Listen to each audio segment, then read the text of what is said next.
자, 이어서 증권사의 시선도 함께 보도록 하겠습니다. 세 가지 종목이 오늘도 준비가 되어 있고요. 첫 번째는 화장품 쪽에서 코스맥스입니다. 화장품은 통상 좀 전망이 좀 괜찮은 편인데 목표가가 좀 하향 조정이 됐습니다. 중요한 건 수요가 되겠는데요. 국내 수주에 대한 그런 좋은 점도 있지만 오히려 중국에 대한 부진도 걱정을 좀 해봐야 된다라는 내용입니다. 수요에 대한 관점을 한번 들어보도록 해보시겠고요. 3분기 실적과 관련해서는 서프라이즈는 아니지만 무난하다라는 그런 관점을 전망하고 있습니다. 자, 두 번째는 방산과 관련된 코츠 테크놀로지가 되겠는데요. 이 전방 사업이 확대되고 있는 그런 내용 속에서 수혜를 받을 것이라는 내용입니다.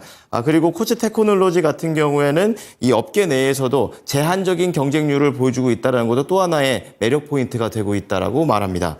자, 마지막으로 제약바이오 쪽에서 일동바이오 보겠습니다. 지금 실적과 관련해서 회복이 되고 있고요. 또 유한양행에서 렉나자가 있다면 일동제약에서는 조코바를 봐야 됩니다. 코로나 치료제와 관련된 국내 승인 모멘텀까지 점검해 보도록 하겠습니다. 권미랑 캐스터 전해주시죠.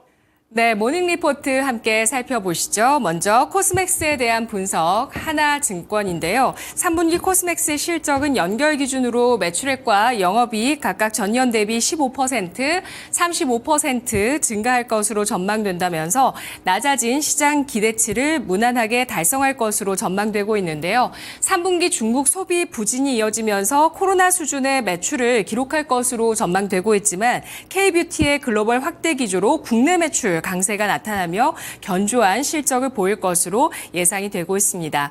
하나증권은 코스맥스가 글로벌 1위 ODM사로 K뷰티의 글로벌 점유율 확대 수혜를 고스란히 받고 있지만 투자자들이 중국 등 변수를 극도로 경계하고 있는 상황이라고 분석했습니다. 중국 잔여 매출 채권 규모를 감안했을 때 코스맥스의 이익 체력 대비해서 이것이 여전히 큰 변수라고도 평가를 했는데요. 다만 이 부분, 이 중국의 매출 채권 부분이 우려가 해소가 된다면 기업 가치가 빠르게 반전할 수 있을 것이라면서 투자 의견 매수로 유지한 가운데 목표 주가는 이익 등 추정치 하향을 감안해서 19만 원으로 낮춰 잡는 리포트였는데요. 코스맥스의 주가는 6월 장중에 20만 8천 원의 신고가를 경신한 이후에 조정을 받는 모습을 나타냈습니다. 8월에 11만 6천 원 선까지 떨어지면서 고점 대비해서 44%가량의 조정을 받은 이후에 횡보하고 있는 양상을 나타내고 있는데요. 금요일 종가는 12만 5,500원이었습니다.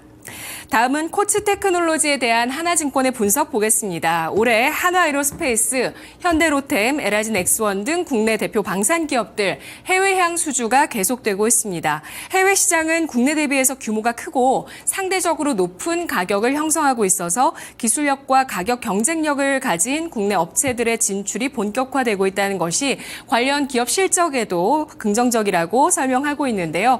코츠 테크놀로지는 LG넥스원, 현대로템, 한화시스템 등을 고객사로 확보했으며 방산용 임베디드 컴퓨터 등을 주력 제품으로 갖고 있습니다. 특히 방산용 임베디드 컴퓨터는 방산 산업의 필수 부품으로 방산 부품 국산화 추세에 따라서 적용 제품 계속 늘어나고 있다고 하는데요. 이에 따라서 코츠 테크놀로지의 신규 수주와 실적 성장 기대해 볼 수 있을 것으로 예상을 하고 있습니다. LG넥스원이 동사 매출의 약 50% 이상을 차지하는데 지난 20일, 지난주였죠. LG넥스원이 이라크 국방부 향 3조 7천억 원 규모의 천궁2 계약을 공시했다는 점, 이에 따라서 코츠 테크놀로지의 신규 수주 역시 기대해 볼 수 있겠다라고 보고 있습니다. 방산용 임베디드 컴퓨터는 국내 경쟁사가 제한적인 상황에서 수주 잔고가 계속해서 늘어날 것으로 기대되고 있다고 하는데요.